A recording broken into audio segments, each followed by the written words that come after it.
Okay, so in this part of the task, there was a chance for you to write down a little bit about these different parts of the heart and the circulatory system.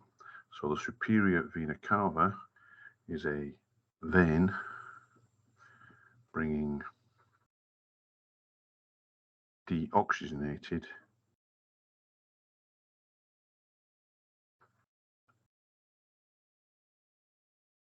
blood from the lower body. No, sorry, from the upper body and head. So from the upper body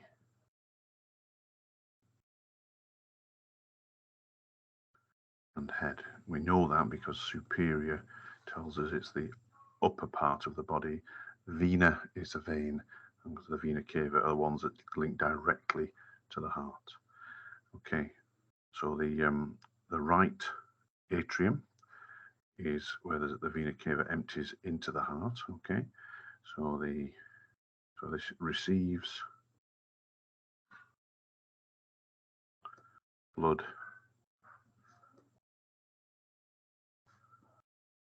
from the vena cava.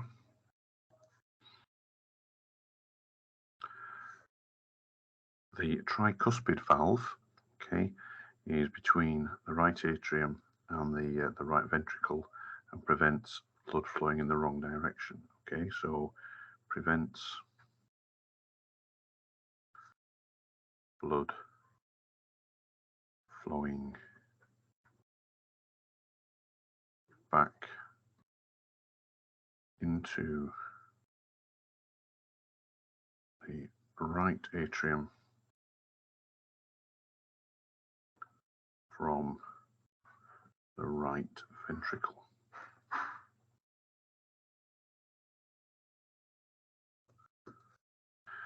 Now, the inferior vena cava, you can probably work out, is the vein bringing deoxygenated blood from the lower body. Okay, so it's a vein bringing deoxygenated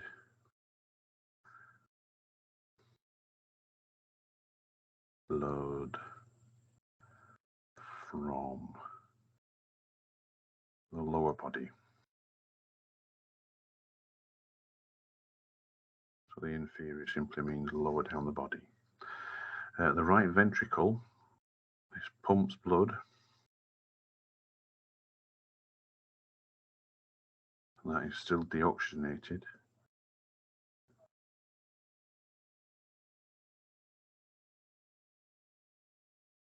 to the lungs. Okay, so it pumps it just a little distance to the lungs. The pulmonary valve prevents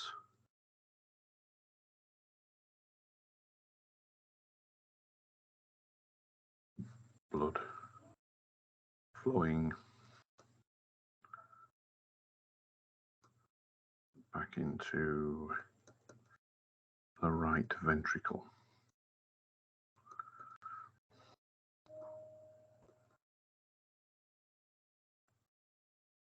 Okay. The left ventricle now. Okay, so for right ventricle, this is the one with the thickest muscle wall, because it pumps blood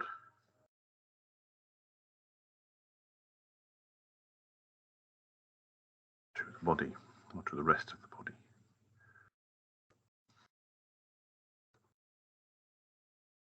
So it's responsible for sending oxygenated blood.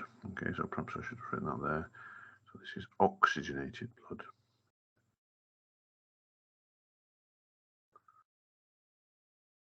to the rest of the body. The aortic valve, okay, sits at the top of the ventricle, the left ventricle, and it prevents blood flowing back into the heart from the aorta.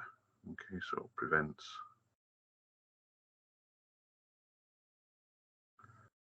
blood flowing back into the left ventricle.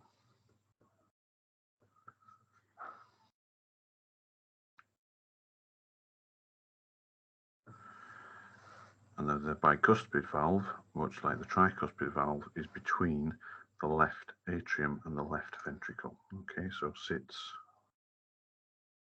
between left atrium and left ventricle. And it does the same job there as all the other valves. It stops blood flowing back into the left atrium. So the left atrium receives blood, so it receives oxygenated blood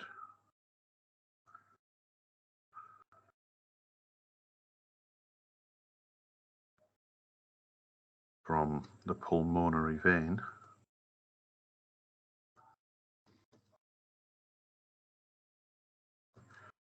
and the pulmonary vein carries oxygenated blood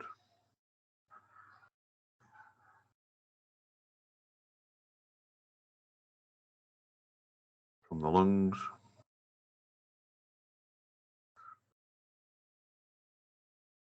to the left atrium. Okay, so that's some notes on those various parts of the heart.